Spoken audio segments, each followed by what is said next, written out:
What's up? It's your boy Kevin to turn on this motherfucking YouTube shit. This is serious. Wow, what the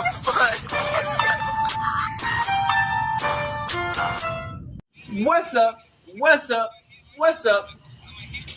It's your boy Kevin to turn on YouTube shit. Hey man, we are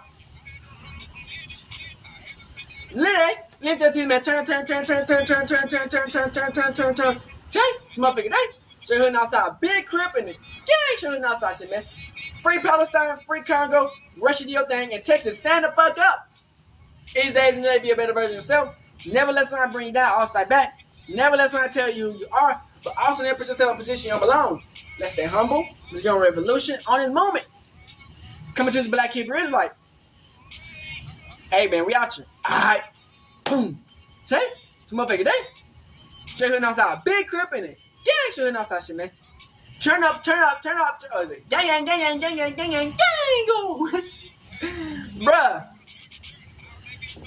Bruh, this man is always these hoes, man. You know what I'm saying? Like, we ain't perfect, man. Who don't like a female with a nice body,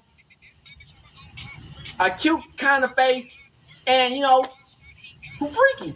Let's be honest.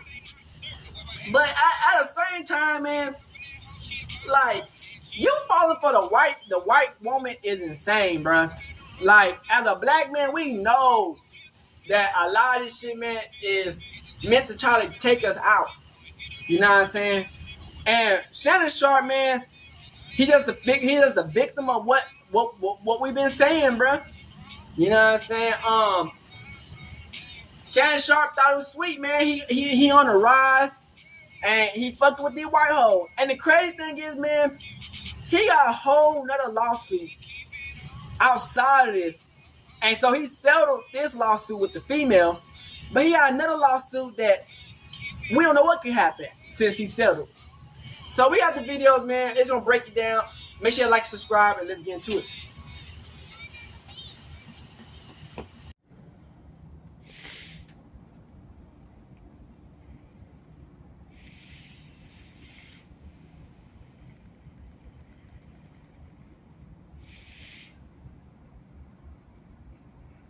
Now, this is the destruction of the black man. Never ever trust a white man or the white woman. That's in my perspective. For anybody else, that's y'all. But, hey, that's what they've been doing to us for years. Look at Emmett Till. Look at all the other motherfuckers. You know what I'm saying? Like, white pussy ain't worth it. I ain't gonna cap to you. And it's not that good. Like, bitch, I'm sticking with my black woman. Crip. A stunning $50 million rape lawsuit against former NFL star and sports commentator Shannon Sharpe has come to a conclusion just days after some civil court drama out in Las Vegas. We're taking a look at the latest developments with celebrity criminal defense attorney Bradford Cohen. Welcome to Sidebar, presented by Law and Crime. I'm Sierra Gillespie, and today for Jesse Weber.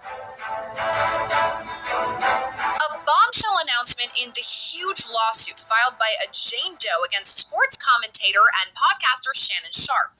The litigation has come to an end thanks to an out-of-court settlement. Tony Busby, the high-profile and sometimes controversial attorney who filed the suit on behalf of Jane Doe, posted an update to Instagram on Friday, saying, quote, on April 20th, 2025, the Busby law firm filed a complaint in Nevada, making several allegations against Shannon Sharpe on behalf of our clients. Both sides acknowledge a long-term, consensual, and tumultuous relationship. After protracted and respectful negotiations, I'm pleased to announce that we have reached a mutually agreed-upon resolution. All matters have now been addressed satisfactorily, and the matter is closed. The lawsuit will thus be dismissed with prejudice. So here's some of the background regarding the accusations that Shannon Sharpe has been facing. According to this complaint, Jane Doe worked out at the same gym as Sharpe did in Los Angeles. She was 19 at the time, and she claims he had been watching her during workouts and finally introduced himself, insisting that she give him her number. The filing says Jane Doe found Sharpe physically intimidating. This is a direct quote. Over the next couple of weeks, Sharpe incessantly pursued plaintiff. He constantly approached her at the gym and attempted to contact her frequently with phone calls and text messages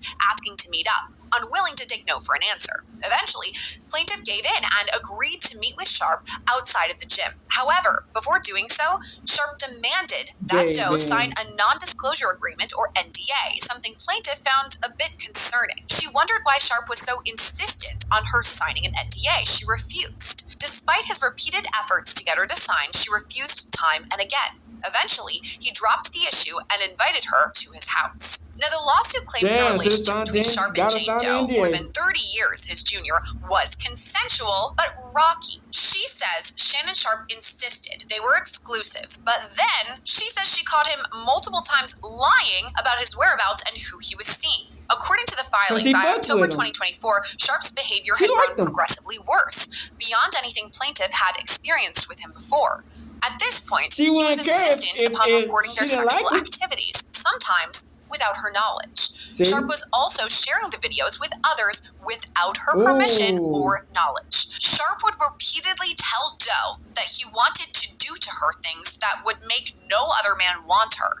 By this point, Sharpe was no longer able to credibly maintain that the relationship was exclusive. He had at this point accidentally or purposely, to advance his career, went live on Instagram while having sex with another woman.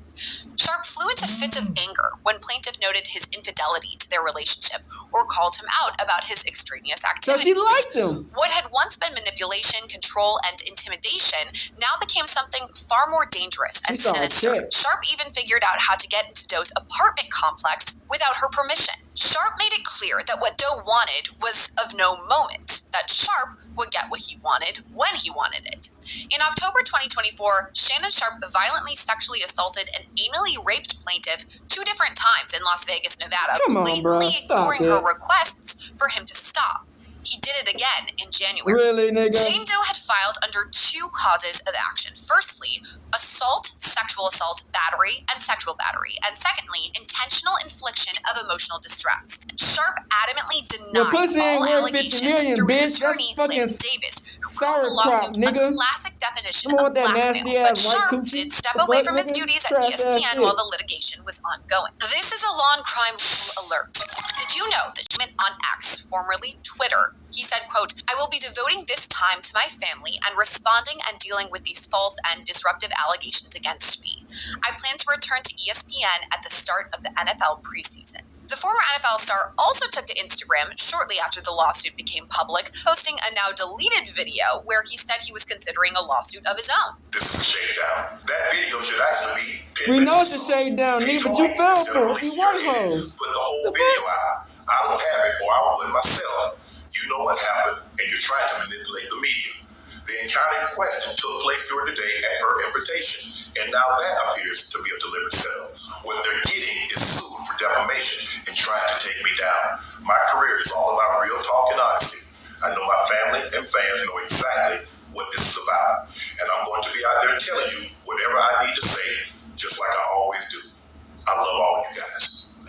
Now, on July 9th, all the parties had been scheduled to have a hearing in a Las Vegas courtroom to go over where the case stood, but Tony Busby was a no-show. According to the Nevada media outlet KLAS, the judge expressed disappointment that no legal representation even showed up on behalf of Jane Doe. Now, that's what was initially reported in court, but following this supposed no-show, Busby came out and said that the defense actually agreed to postpone that hearing, meaning it was not supposed to happen, so that's the reason why he didn't appear. And the Daily Mail reports that Sharpe's legal team shared a statement with them about the miscommunication, and it reads, quote, "We are apologizing to the court by letter for wasting the court's time. There was a mutual agreement among counsel to postpone the motion scheduled for July 9th. As a result, there was no expectation by our team that her legal team would appear in person." Now, in court, Sharpe's team requested an extension of 45 days, meaning that the next hearing would have been in September. But then, on July 18th, it was announced that there had been an out-of-court settlement for an undisclosed amount. But this isn't the only legal trouble Sharpe has been dealing with.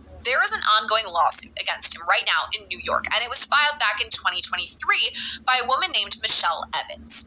She's representing herself in this litigation and is seeking at least $14 million in damages for alleged defamation, libel, slander, intentional infliction of emotional distress, and negligent infliction of emotional distress. Quote, Michelle Evans was subjected to non-consensual sexual encounters, which in itself is a deeply traumatic experience that has resulted in long-term psychological harm, post-traumatic stress disorder, PTSD, severe anxiety, and depression. The trauma is exacerbated by public defamatory statements made by Shannon Sharpe, which have led to public humiliation, loss of dignity, and a sense of betrayal. Wow. She even provided a chart showing how Sharpe's alleged actions impacted her. But according to a sworn affidavit from Sharpe, he denies the allegations that Michelle Evans laid out against him, saying it was actually Evans herself who was manipulative and threatening, and says she was harassing him via text messages and phone calls. But in the latest filing with the court, Evans says Sharpe has continued to speak ill of her. In the filing, she writes, quote, plaintiff had expressed concern that defendant was likely to engage in further defamatory conduct. Unfortunately, that concern has now materialized. On or about April 25th, 2025, Mr. Sharpe issued a public statement, widely disseminated online and through major media outlets, that directly names plaintiff and includes several false and defamatory claims made with actual malice. These include that plaintiff was obsessed with him, that plaintiff manufactured her claims, that plaintiff attempted to kill her husband to pursue a relationship with him. Damn. Evans continues, these statements are patently false and were crafted with reckless disregard for the truth. Their publication has already led to widespread online harassment, including people publicly accusing plaintiff of murder, an escalation that has placed her in danger and deepened her emotional distress. This new publication constitutes a separate, actionable event. All right, to talk about all of this, I want to bring on today's guest. It's celebrity criminal defense attorney Bradford Cohen, who, Bradford, I know you're a friend of Sidebar, a friend of us, and I know you've been following this case pretty closely throughout all of it. So I got to ask you right away, what is your reaction to this settlement? Do you think it was the right call? No. You know, and I tell because everyone say that he did a lot of other cases, there's two roads to take, and you must not go in the middle of those two roads. It's either you go all-out war, right, and just take depositions and crush someone, or you settle before it's even filed. Those are the two roads here. So I'm never happy with someone that settles unless they're settling for a really good deal. If you settle before discovery, before they take her deposition, things of that nature, because it's like you have to pick one of those paths. And that was the problem I had with Sean Combs' case, right? Either settle before the complaint gets filed, or don't settle at all until you take all discovery and you have everything out, and you're showing everyone why you're not guilty of whatever they are associating with you. In Sean Combs' case, the complaint comes out and they settle the same day. That signaled weakness, and that signaled the Southern District of New York to come on in on that kind of case.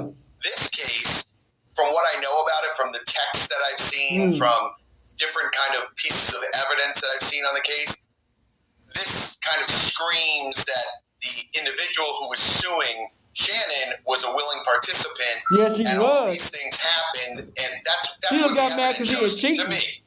Now, Tony Busby is not known for being, how can I put this lightly? I'm wondering, how am I going to put this? He's not known for being the utmost above-board guy.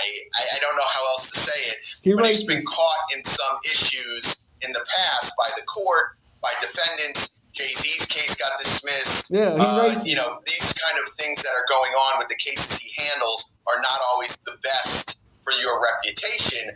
That being said, my guess is that this was settled for a very low amount in Shannon Sharpe's eyes, and it would have cost him more. It was just an economic issue to him. So it probably would have cost him more to litigate this case than it was settled for. So my guess is it was settled for under $1 million.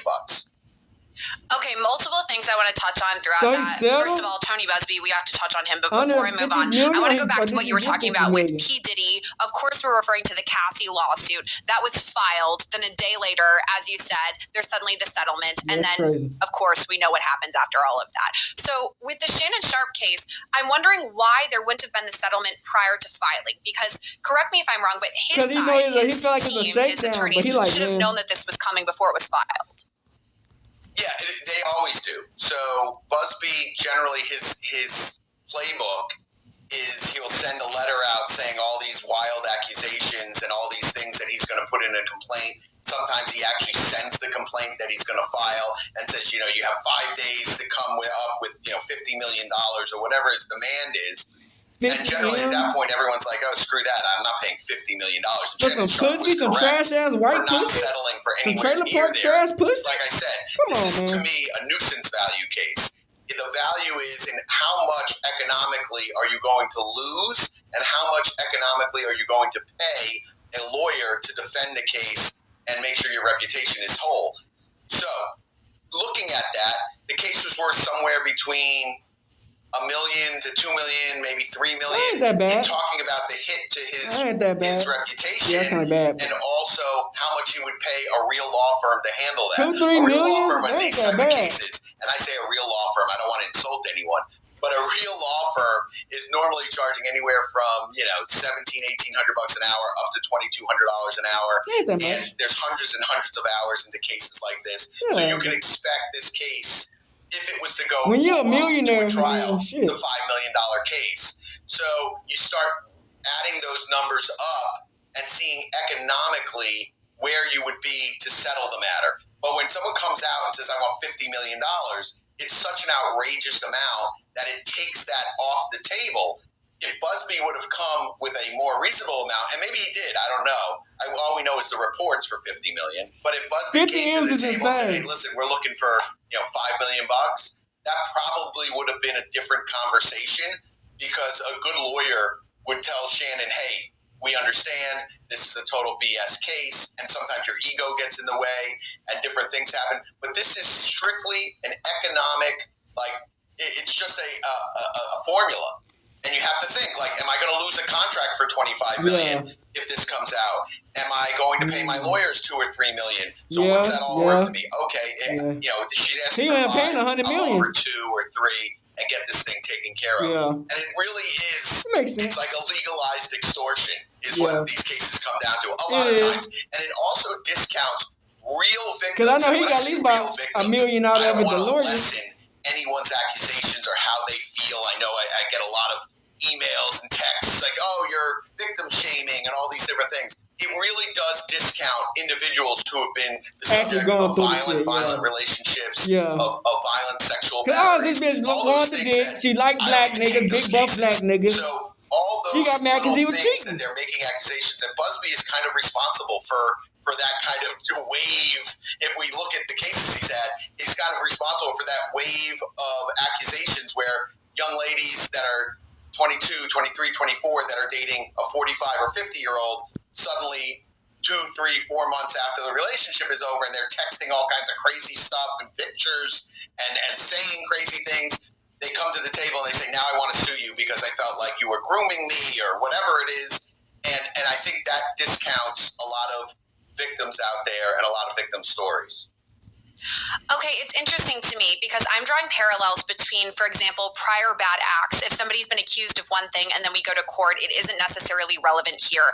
And I know I'm just comparing it to what you're talking about with Tony Busby, the pattern that we have seen from him where he's filing similar lawsuits against different people for multiple different plaintiffs, whatever it may be, for similar allegations.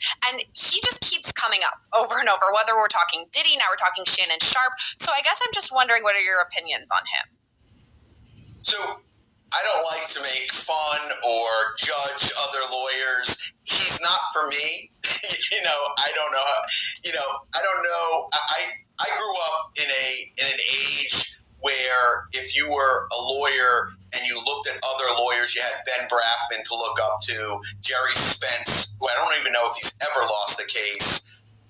Individuals that I had the opportunity, all of the lawyers in the O.J. Simpson case, just lawyers that you had the opportunity to watch in action. Some I was able to see actually in court. Some I was able to meet and mentor me. So it's a different, I guess it's just different. Pee on the background, her dumb ass father's white man behave differently. You have lawyers that are really, really great, and you have lawyers that are not so great. I mean, she's getting paid, so she's like, fuck it. And I think that my dad always used to say, your reputation is like a brick wall, right? And you're building your reputation from as small as you can remember, 10 years old up, if you're lying about what happened in school or whatever it is, that all those people remember that, right, as you go forward in life. And brick by brick, you're laying your reputation, and it takes one bad thing to happen will destroy a lifetime but of real reputation. Nigga don't give a fuck, cause now, fuck it, in nigga, Busby's I'm a real case, so, I have a hard if you're a real nigga, time shit don't matter. dealing with his reputation and the but motions that I've seen filed and the complaints that I've seen filed. I have a difficult time thinking that's okay. And in his mind, I think he thinks it's okay. And I'm sure he drives a nice car, lives in a nice house, takes nice vacations, and all these things. But at the end of the day, you can't buy your reputation. So you cannot, doesn't matter how much money you have, doesn't matter, you can give to charity, you can do all these things. But at the end of the day, other lawyers are going to look at you, and he might not care what other lawyers think. I happen to care about my reputation because I think that, like I said, it's one of those things that you can't buy. He don't give a fuck. It's one of those things that people look at you in a way and deal with you in a way, and you do business with people in a way. And I think that what I've seen from Tony Busby is not someone that I would want to get in business with. At all. And reputation is something I want to talk about, especially in this case. I'm going to switch now, though, to talk about Shannon Sharpe in all of this, because he's this major beloved guy. Many fans. He involved in ESPN. People know his name. And now we have allegations like this that could tarnish your reputation. So what are your thoughts with Shannon Sharpe? How's his reputation holding up? I mean, is he going back to ESPN? What's ahead? I hope so. I'm a big fan of Shannon Sharpe just because I like the way that he behaves on camera. I think he's a funny guy. I had an opportunity to meet him once. Those type of things, sometimes I try to take my bias out. When I've met individuals, when I like individuals, when I know individuals, I try to take my bias out and look at cases for what they are. And if there's a serious accusation and those these people talk about the case, man. These are cool people, man. They actually I take a look, I read the motions, I read the things that are filed. To me, I think Shannon Sharpe's going to be fine. I think that most people understand what this case was about and how this case came about, and those texts that were sent out by either Shannon or his legal team, describing certain things and certain ways that this individual was speaking, and the different things that individual was employed with, and just all those things that you put together. I don't know if he's going to go back to ESPN. Eventually, maybe. But I think his reputation itself is not going to be really that damaged from this case. If someone takes the time to actually look at the facts. Now, if he gets another accusation within it's cooked. Another accusation within a year, that's a different issue. But I think everyone kind of knew from reading this complaint, and even if you read the articles, what kind of case this was. It's just a hate, to me, love, it was race. a legal extortion case. That's what it came down to. And I do want to make sure that our viewers understand this too, because he's settled, so there's a settlement, but it doesn't mean liability, right? It isn't him saying, yes, I was wrong. Yes, all of these happened, X, Y, Z. I mean, he just settled, and that's that. Yeah, and I try to explain this to everybody that speaks to me and says to me, well, this person settled, they must be guilty of something. Again, it is a lot of times, it's an economic decision where you want to get out of court. It's an amount because you don't know they got that money on, lose the case, then pay the person, then pay your lawyers, then pay everything else. There's some people like Jay-Z that will spend $100 million to make sure that individual understands you're never going to sue me again. And so Jay-Z has just destroyed Tony Busby. I mean, it was a bloodbath, and he destroyed Tony Busby. And Tony Busby, who was like, I don't think Tony Busby will ever be the same after that Jay-Z incident. I wouldn't be like that. Right. And I don't believe Tony Busby will ever sue Jay-Z again. So that's the cost of doing business. So Jay-Z's like, I got to pay $50 million, $100 million. I'm not going to pay this person a dime. He was like, there was a movie with Mel Gibson where they took his kid and they ransomed his kid for like $5 million, and goes on the news and he says, here's the $5 million that I was going to pay you for ransom, but instead of paying you for ransom, I'm offering $5 million for anyone that brings you to me. Damn, that's crazy ass shit. So like, those type of people are out there that just don't care. Nigga, get that nigga out of the paint, nigga. We get the kid somehow. It's such a low amount, and from Tony Busby's statement that said we had a very respectful negotiation, he can't remind me of that nigga. The UFC nigga.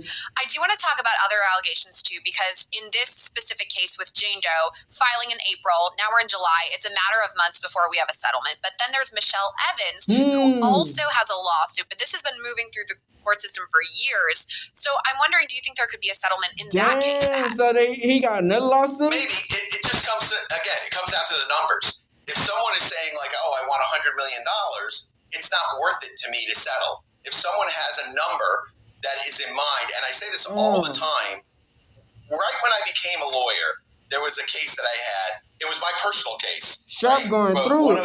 I was driving a Jeep CJ7, and an arm from apartment building smashed down on my windshield when I was driving through. And before I became a lawyer, they're like, hey, sorry, but we're not paying a dime. Like, go ahead and sue us. So I was like, okay. And then I became a lawyer, and the first case that I filed was against them. And I was like, okay, now I'm suing you. And it was like $2,500. So the apartment building was like, oh, this is going to cost us $7,000, $10,000 to hire an attorney. We're just going to pay him the $2,500. Now, if I said I want $20,000, they would have said, that's okay, keep going with your lawsuit because it's only going to cost us $10,000 to fight your lawsuit. Same thing with these type of cases. So that case that's older, probably the amounts in mediation are not the amounts that you would want to pay for settlement because economically it's a silly amount. So if someone's asking for $15 or $20 million, you can defend the case for $500,000, and you think there's nothing to it, that you really don't have any liability. You just keep defending the case. Okay. Seems like in that case it might be a bit about the numbers based on your answer there about weighing the options and everything. A lot happening in the Shannon. The numbers. It always is the bottom line, right? But there really is a lot happening in the Shannon Sharpe case. Thank you so much, Bradford Cohen, for coming on and giving us your expertise and breaking it all down for us. Thanks for having me. That's where the case sits right now with Shannon Sharpe. And that also means that's where we'll be. All right, gang. These people right here actually had a good take on it. I can't lie, I can't hate. Apple Podcasts, Spotify, or wherever you get your podcasts. But these niggas actually I'm Sierra Gillespie. Thanks for listening. Shout out to O'Shea Duke Jackson, gang. Let's get into it. Shannon Sharpe just quietly settled a $50 million an SB lawsuit, and the case is now officially closed. What's good, everybody? It's your boy, O'Shea Duke Jackson, back at it again with another episode of The Celebrity Junk. I want to get at my boy Shannon Sharpe, Mr. Booty Clapper, Mr. I love the white, keep it hype, Man, Mr. I will do he just like that nigga off Don't Be a Menace. Vanilla. And boy, he talks so much about the black women. I'm telling you, man, success will bring something to your head. You think that you the truth, cuz Cat Williams interview, you know what I'm saying? You got the Fox Sports thing, Club Shay Shay, you got Nightcap. You just walking around with your old behind like you just got everything popping. So, and now you can actually deal with these young chicks and get they non-existent cheeks, right? This is what you can do. And this is what happened with Gabrielle Zuniga. I believe she worked at the gym he was at or something like that in LA. He saw those vanilla cheeks and he was like, look, I gotta enroll her at No Condom City Community College. I gotta enroll her. And he did. He enrolled her at No Condom Community College. He was tricking off heavy on her. He thought he had it good. He was going to Las Vegas. No Condom Community College enrollment, everything like that. And he was sending them text messages. They said one of them that she put out was like, force it in my you know what. And well, this happened. And Sharpe has reached a resolution with the woman who accused him, ending a legal battle that began earlier this year. Her attorney, Tony Busby, posted the news on Instagram writing, after protracted and respectful negotiations, I'm pleased to announce that we have reached a mutually agreed upon resolution. He added that all matters have now been addressed satisfactorily, and the matter is closed. The lawsuit will thus be dismissed with prejudice. That means that the case cannot be refiled in the future.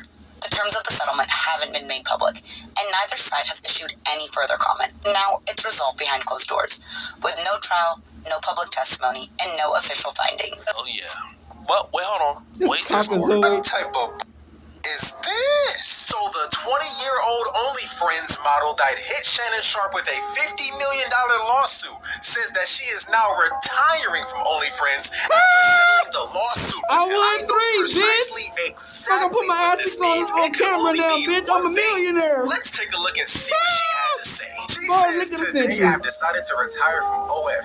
Thank you for the incredible support you've shown me over the past years. This community has given me a life I could have never imagined. I'll still be active on social media and have several new projects in the works that I can't wait to share. I'm truly excited for this next chapter. I love you all forever. Get your bitch ass up, boy. You got double-crossed. You gotta pay the cost to be the boss. OF Motto and 5. The only reason she is able to retire OF is because Shannon Sharpe, you lost the lawsuit and paid her a crazy bag. You put her into retirement. But here's the best part. Releasing those messages didn't help.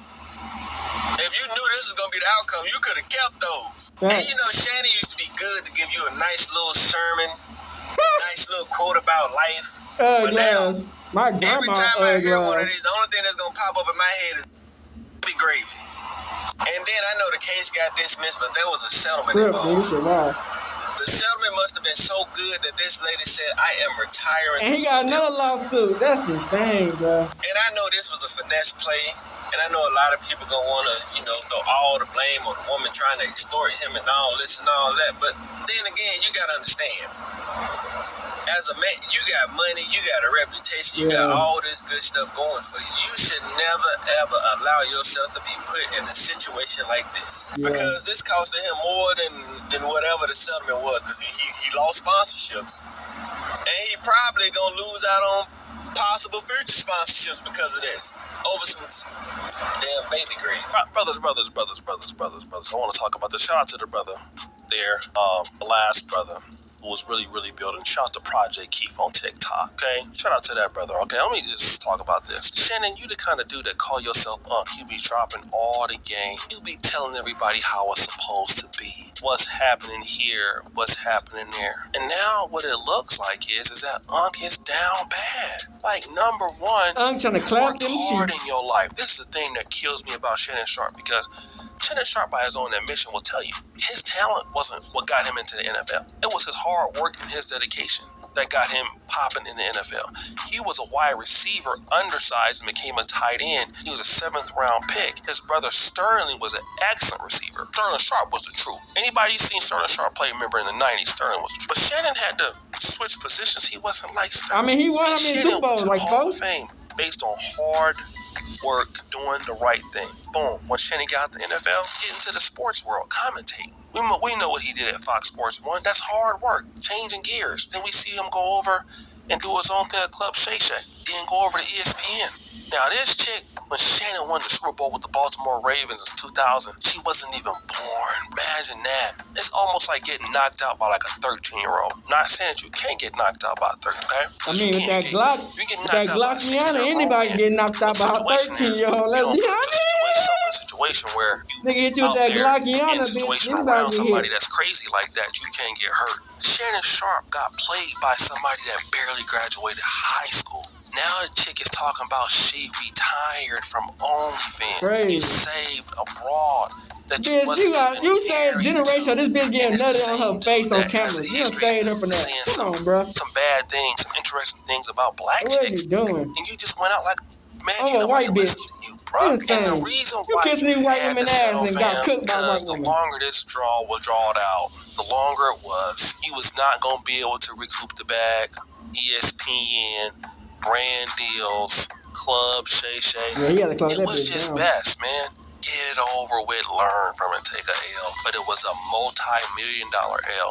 And now that chick, all she got to really do is put that money into like a all she got to do is post feet pics now. Tony Busby, he going to get, a good percentage of that. Yep. He good. They ain't even worry about coming to court in Nevada the first time. I thought that was going to be a win for you. Man, nah, bro, you a for real. You know what I'm saying?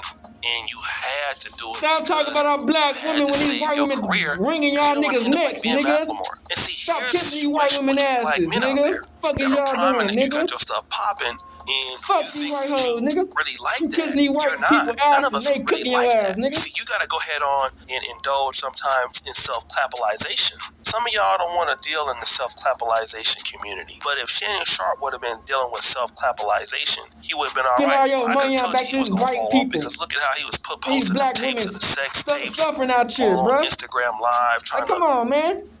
YouTube Premium, all on Instagram Live, trying to prove himself that he wasn't really gay and all that stuff and all that drama he it cost you over $5 million to prove he's not gay is insane. Decisions. And I can see I would have stuck with that stick if it cost me $5 million, bitch. I'll be rich. You call me whatever. I'm clapping black women cheeks. You get played by a 20-year-old, bro. You retire a 20-year-old, all that money you worked for hard, coming up with something, you give it to somebody who couldn't do it. You could have got that shit to your mama. You might as well have wifed her up. Might as well. You did all of that work to give it to her.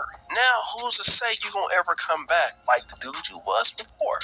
Because it's gonna be on your record. I'm not talking about the record in criminal. I'm talking about the court of public opinion. Now you known as that guy that, man, he reckless to have around ESPN, bro. He's reckless to have around other people because of the way he carry himself. Like, you can't really trust him. You know what I'm saying? He not really like that. And see, that's the thing. Like, people start talking about you when you can't control yourself as a man and you out there, you down bad. You know what I'm saying? You got to go out here and do all this other stuff. Like, people start to look at you like, yo, man, what's up with bruh, man? Like, why bruh? Why he out there like that? Like, why is bruh down bad like that? Like, why is bruh really on some BS? Like, nah, I don't really think that he is him for real. So then folks start disrespecting you, start talking about you, you start losing confidence.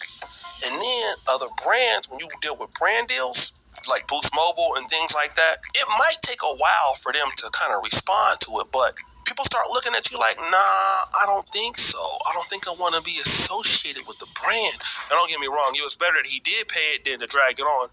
But listen, man, this is how the game works. This to show all of us as black men that we need to really, especially you out there getting it popping, you growing and all that stuff, you got to understand what's out there. These chicks don't love you for the most part. None of them do, especially if they from another community and you think they love you because you. Mexicans Nobody included. loves you because Can't trust the Mexican hoe because they be the main ones trying to act. You got some money they want. You think, oh, I'm Shannon Sharpe. Yep. No, that's what you think. There ain't nobody worried about you. You a big black slut. Like you that, know what I'm saying? That's the one thing I will say, man. I am so glad I learned fast enough that ain't nobody tripping off you for real. That's a fact. Quite like you. Because when it's time to go, you nigga, think that people paint, really like you like that, and they don't. And so when they treat you as humbling because for you worked hard for all your life. Yeah, because you ain't the same guy. I get that. Like, and you ought to applaud yourself that you ain't the same guy. That's what we said about Robert Griffin III. When you was doing your thing. They didn't know you when you was broken. Now they see how you are now. They don't know you like that. They wasn't there. You're the only person that's inside your body that's been there the whole time. Yep. Other people, they just seeing you where you are now. That's a fact. And where they see you at now is I'm looking at what I can get from me. That's what I'm looking at. What can he do for me? How can I get over on him? I'm not really feeling him like that. And booyah, booyah, booyah. Now you mad. Now you angry because she did you bad. And again, I know you mad, but it's not my fault. Guys, what do you think? It's your boy D Jackson. Back at it again. That shit, wow. Another episode of. Look at Kwame Brown. This must be Kwame Brown revenge tour. Like, he getting tired of all these niggas talking about how trash he was. You know Shannon Sharpe is Stephen A. partner. You know he had the infamous line of who Kwame Brown is. He can't dribble. He can't glass. He waiting for some shit to happen to Stephen A. Smith. Let's not cap. The Brown boys, we the Brown boys.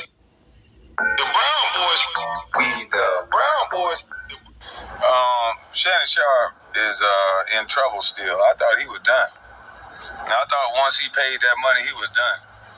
There ain't no way I'm paying you and you still got all these lawsuits out on me. Let me pay and the whole lawsuit, everything go away. Just one sweep. There ain't no way in the world I'm paying. And you got me dealing with this shit still. That ain't happening, Jack. Shannon Sharpe ruined his whole situation over some booty. Some white booty. Some young box. Some white booty. Not just booty, white booty. And then they say allegedly they're going to show what's on the tape. So I'd rather have a black girl get some money on than a white bitch. Shannon, you mess yourself up, boy. All that bragging. How I do it. How I do it. She do it better, nigga.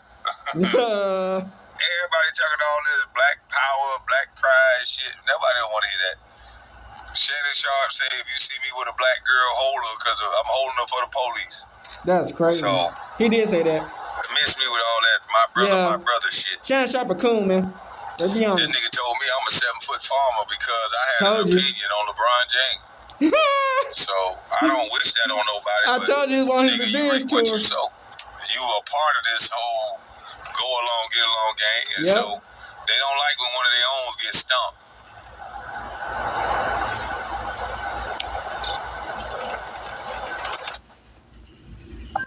They don't like when one of their own gets stumped like this here. At all. Can't get a chance for the real niggas to come in the paint. So this little young thotty she done quit OnlyFans, I guarantee. You right. She done quit OnlyFans, I don't know why. Yeah. You done got this money that you don't know what to do with. She could you should have kept making OnlyFans so you have some residual income. That's a fact. But hey. But she white. What do I know? You know what I'm saying? That's what they do for a living. Her little job. Finna get this money from Shay Shay. Cause he wanted to prove that he wasn't gay. Everything started happening. And you know what's crazy? I know that guy stylist like, that what your ass get. Well, he had that stylist around him every day, taking him on dates. I mean, taking him to the front row every time at the Laker game. Shit, that's a lot of money. He get them tickets free. Correct. And I still would have been trying to get me something sexy with them tickets. But hey, that's just me. What do I know? But Shannon Sharpe, you know the Shannon Sharpe.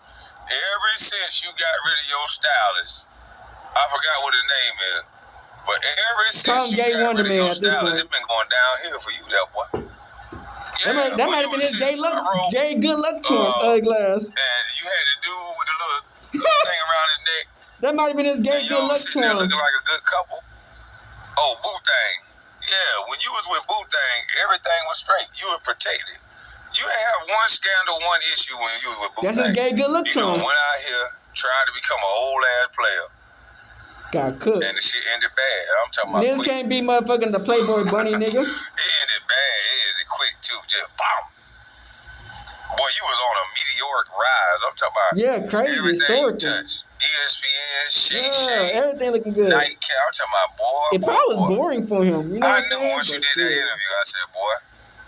I already be bored, been behind jail. They just gonna give him more. Paying the crackers my money on. They gonna just feed it to him like peppers.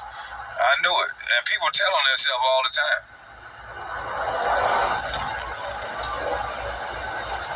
Whatever vice that you have, and you do an interview like Cat Williams, you better stop it cold turkey. If your vice is out buying young prostitutes, you better buy their ass one time and leave them alone. Because anything you try to get a relationship with a nigga be too old not to have a wife. Go to the show. Nigga need wives, man. No, man.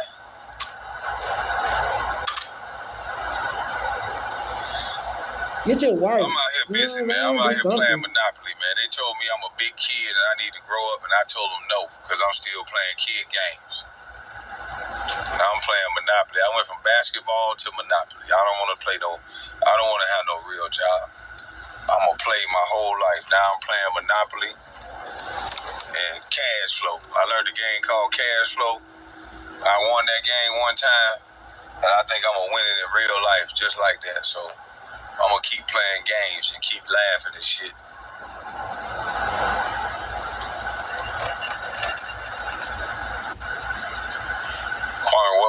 Kwame, bro, what was you smoking? I ain't smoking 2-3 hours. I was at the gym. Probably that duck pack glass. You need some of that smoke. Shit. Some of that yeast. You don't need none of this smoke. You need to get your smoke. Yeah, I'm just playing Monopoly and Cash Flow in real life, man. That's it. I don't give a fuck how long it take. I don't give a damn who hating. I don't give a damn about who saying what. You still watching me though. If you knowing what I'm doing and you telling me I ain't gonna do it, nigga, you still watching, nigga. I know you see me watching, so keep watching, nigga. Keep watching, and I'm gonna keep doing. I told y'all niggas Kwame Brown his revenge tour. He waiting for Stephen A. Smith some shit to come up on his goofy ass. This Muppet looking ass. Shit, I'll stay away from that girl with everything I got. Facts, nigga. Shannon Sharpe, you just did your part, buddy. You just helped build white America again. Yep. Shannon Sharpe, you did your part. Making the white people more wealthier, goofy ass. On a humbug, too. I could see if that was your wife or your girlfriend. Yeah. You done gave it. I bet your daughter ready to slap that. Right. He could have got You only want to give your daughter a $30,000-$40,000 wedding, but you done gave this prostitute, you entertaining text messages, crazy. 25,000 per cheek. Insane. A prostitute can tell you 25,000 per cheek. Damn. But your daughter can't tell you 30,000 for a wedding. Damn. It's a cold game we live in. Crazy. Cold game. Crazy work. Crazy, diabolical work. But then when stuff like this come out, we all supposed to hold arms and shit. Yeah. And be like, come on, Shannon Sharpe. But you cooling and befooning for the white man. Fuck out of shit. But then when it's about Russell Westbrook, he'll say whatever. When it's about old boy Deshaun Watson that played football, he'll say whatever. When it's on somebody else, he'll say whatever. Anybody that ain't named LeBron. No, it's cooling and befooning for these white pussies. Motherfucker sharecropper. But don't want to help their own black people out. What the fuck? What are they talking about? We living in crazy times, man. We in a cooling and beffooning era. Outhouse raised sharecropper called me a farmer, man. Can y'all believe that? A 7-Eleven. I was taking it back. I was astonished. A 7-Eleven farmer, bitch. I never had the pleasure of shitting in an outhouse with feces and pee all up underneath me while I was bathroom. I never had the pleasure of doing that. I never had the pleasure of taking a dump in a urinal because that's kind of the same concept. So I've never done that. So Shannon Sharpe used to have to shit on top of grandma's shit, auntie's shit, daddy. You know, he don't know how to think straight. I think that shit the one who knocked his speech out of whack. Sitting up in there trying to shit. That what made that tongue thick like that. Kwame was waiting for this moment. That shit'll make your tongue swell up. Kwame was waiting for this moment, man. I'm telling you niggas, he's waiting for Stephen A. Smith. Shannon. He's waiting for Stephen A. Smith, bro. I'm telling you, bro. He got a hit list. Shout out to Fame Catch. Cat Williams, man. You know we're gonna always go back to that shit, man. You can lead a horse to water, but you can't make the horse drink it. That shit crazy. I said, that's what I'm. Well, Club Shay Shay is getting messier and messier. It's almost like and that thing fucked up about Club Shay Shay. You can't even watch his shit. Why are folks out here saying Shannon Sharpe is about to air out Cat Williams for destroying his whole image and career? It's only been 2 months since their exclusive interview dropped. Shannon Sharpe, if you watch his videos online, nigga, you gotta pay him back the money out. He copyrighted his shit. That's some whole ass shit. While other comedians were straight up calling him out for throwing shade on his own people. They said he was out here trying to clown and tear down other black comedians on a public stage. But now, the heat is turning up on Shannon. People are coming for him hard, accusing him of using his show to bring down black men and pushing this weird narrative that he's against his own community. He don't even let Shannon, he's not even helping us out. He's flipping the script and pointing fingers right back at Cat, saying he's the one who started a hinting that Cat messed up his whole reputation, on YouTube, nigga. allegedly saying Cat's wild comments basically wrecked his career. This drama is spinning out of control fast. 2 months later, and folks still ain't letting it go. On YouTube and counting. You already know that had the whole industry shook. With that many eyeballs on the video, you'd think the dust would have settled by now, right? Nope. The tension is still hot, and instead of fading away, it's only getting louder. While fans are still glued to the chaos, Shannon's now flipping out and blaming Cat for all the backlash. He's saying Cat set him up to take the fall, and now he's feeling the pressure like never before. When that podcast first hit, all the heat was on Cat. He was the one catching all the fire. especially from other comedians and people in the biz. Why? Because Cat didn't hold back. He spilled a lot of behind-the-scenes dirt on fellow celebs, especially comedians he's worked with over the years. And let's be real, many of them did not like being put on blast like that. People felt like Cat was coming for his own crew just to stir the pot. Hey, Kev, you didn't say nothing to Cat Williams when he did a 3-hour interview talking slow. You didn't put a shot clock on him.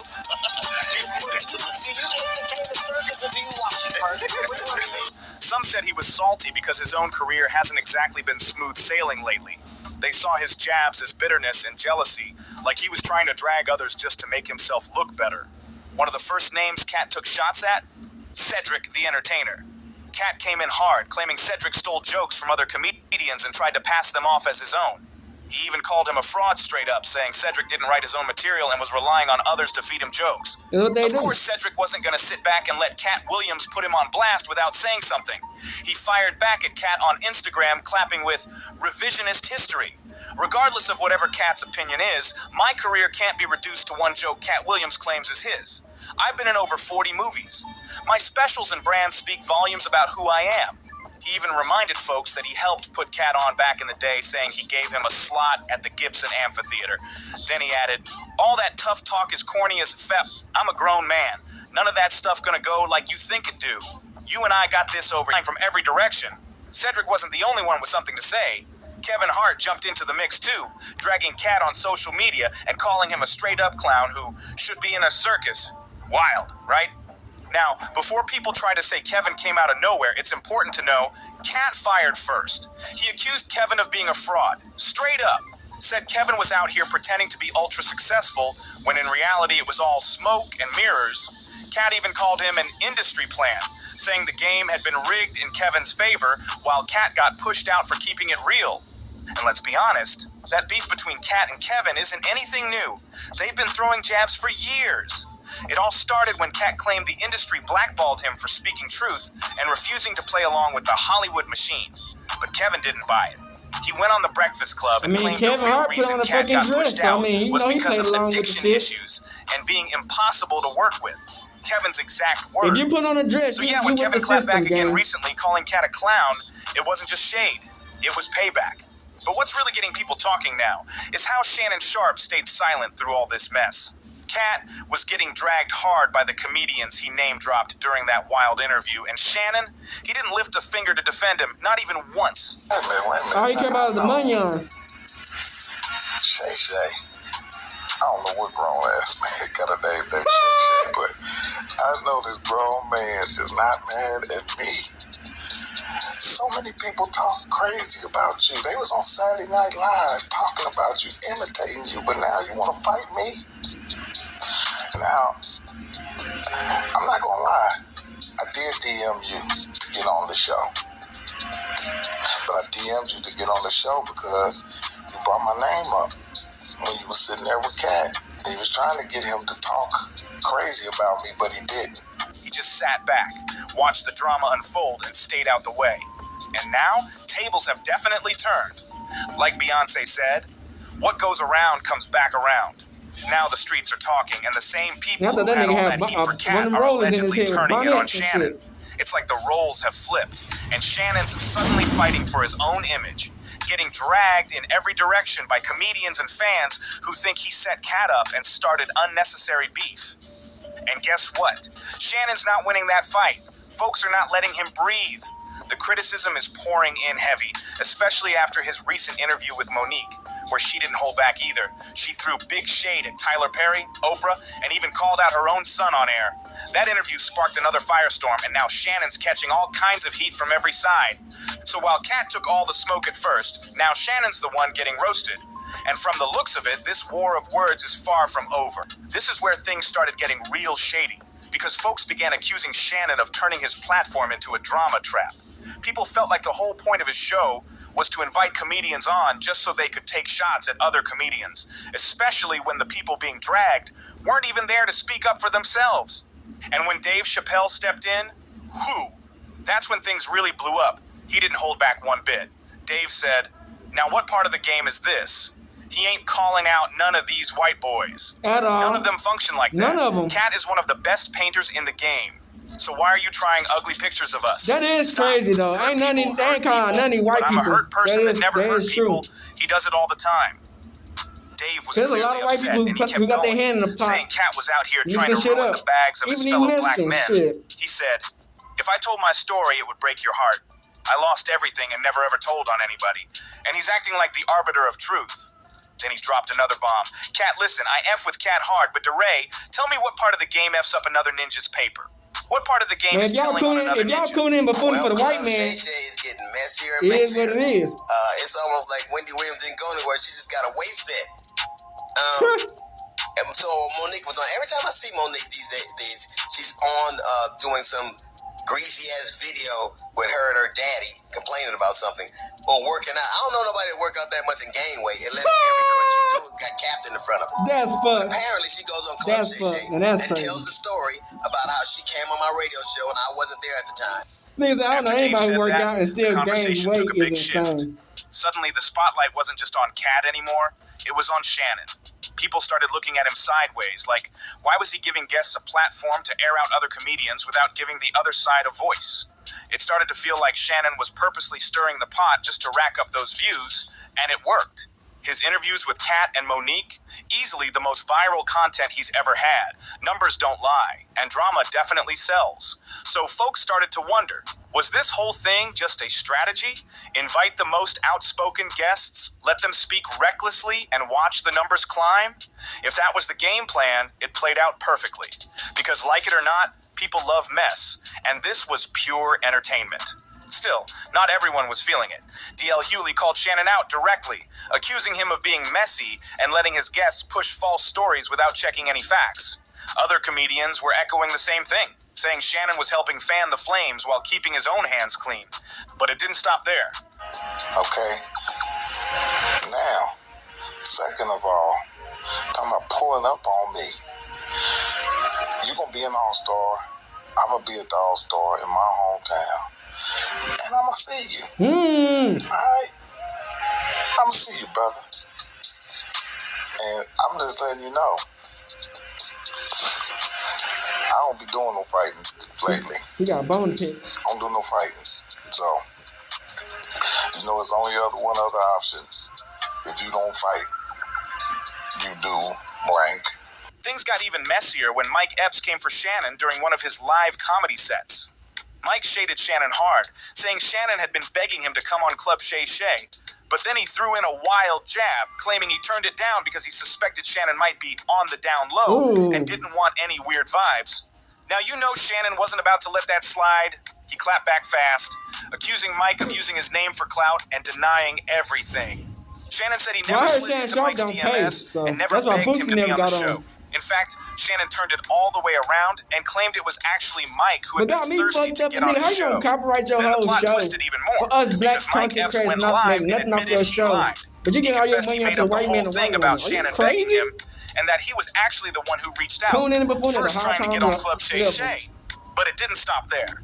Mike tried to laugh it off, saying he wasn't trying to fight Shannon and instead said he'd go straight for the pee-pee-pum. You know what that means? The crowd went crazy, but people were still like, what even is this?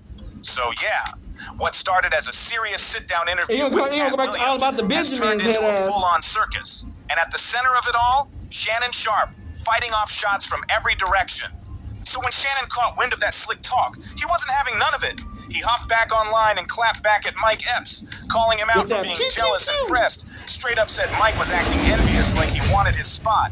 Now, we all know Mike didn't really want to go toe-to-toe with Shannon. Let's be real. Shannon is built like a freight train.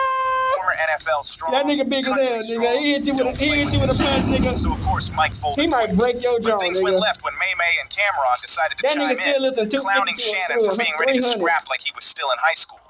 They joked about him being too grown to be out here trying to throw hands over a podcast. At first, it seemed like light fun, but Shannon was already heated from everything else, so he snapped and fired back at Mache, calling him out publicly and throwing shots like he was fed up. Naturally, Machi didn't stay quiet either. He shot back hard, accusing Shannon of being anti-black, saying Shannon always got big energy when it comes to black folks, but suddenly goes silent when a white man disrespects him. And honestly, Machi might have had a point. A lot of folks been saying the same thing, including Dave Chappelle. Dave criticized Shannon and Kat's interview for only going at black entertainers while completely skipping over white folks in the game. Dave felt like they were making their own people look bad for clicks and said it was wrong to villainize other black men like that. Now here's where it gets even messier. Because instead of standing 10 toes down, Shannon is now trying to flip the blame right back on Kat. He's allegedly saying Kat was the one running the show, and that he was just following Kat's lead during the interview. According to Shannon, he was simply asking follow-up questions based on what Kat was already putting out there. And to be fair, that kind of was how the interview looked. Kat came in swinging, and Shannon mostly just rode the wave. So is it really fair to drag Shannon for that? He didn't force Kat to air folks out. Kat did that on his own. But behind the scenes, word is Shannon's been venting heavy. Insiders claim he's blaming Kat for turning the whole platform into a circus act. And now it's getting hard to book big-name guests. People in the industry are calling his show messy. And that's a big L for a guy trying to build a serious media brand. Still, the internet got split feelings. Some fans are dragging Shannon for being messy, while others are saying the backlash is just jealousy in disguise. Comments been going wild. One fan wrote, "The machine is upstairs mad at Shannon Sharpe for letting Kat and Monique shake the table. They're trying to cancel Club Shay Shay because too much truth was told." Another one said, "His ratings are breaking the ceiling and these other podcasters can't keep up. They're mad, plain and simple." But others had jokes, saying, "The wildest part of Shannon Sharpe's platform is that we can finally stop saying women gossip more because that man is messy with a capital M." So now folks are wondering, has Kat actually ruined Shannon's reputation? Or is Shannon just the latest target because his show started hitting a nerve? Let me know what y'all think. Is Kat dragging Shannon down? Nah, Shannon's dragging his own self down, let's be honest. Sound off below. Then catch what we gotta say next. If you're still locked in... I bet. So what makes me kind of mad, bruh? He trying his hardest to give all his money on back to the white man and the white woman. But it's like, we used to react to his videos. Club Shay Shay, which we don't do it no more now. He copyrighted all his videos that if you watch his videos, he take all the percentage of your whole video. It could be a little clip and he gonna copyright your shit. And it's like, well, if you won't let the black community eat, but you finna let these white people eat off of you, bruh, like, your mama could have used that money on. Your family could have used all that goddamn money on. A black woman could have used all that goddamn money on. Not this white Lily Peckerwood motherfucker with that fucking dry salmon ass, fucking mayonnaise, nasty ass, concrete ass pussy. You know what I'm saying? Like, bruh, like, why do motherfuckers gotta fall for these goofy ass traps, man? Like I said, we ain't perfect. A lot of shit can happen to where the lust is just outweighs your mind and your options. You know what I'm saying? But at the end of the day, man, this nigga's like almost 60, bitch. You know what I'm saying? Like, bro, we can't keep on falling for this shit, especially when you're a millionaire. They know they plotting, waiting for some bullshit. And we all know it's some bunch of bullshit because she was mad because that nigga was fucking other bitches while they was together. So, hey, he did what he had to do. And like I said, Cat wins, man. I don't know if he was letting that nigga know he seen a nigga relationship, but this shit is wild, man. We out this bitch. Hood, Northside, big Trippin. Gang, Northside shit. Trippin. Hey, Dad, you know, dog, when we link up, dog, this shit be legendary. You know this instrumental, you the engineer on it, so Kodak everywhere.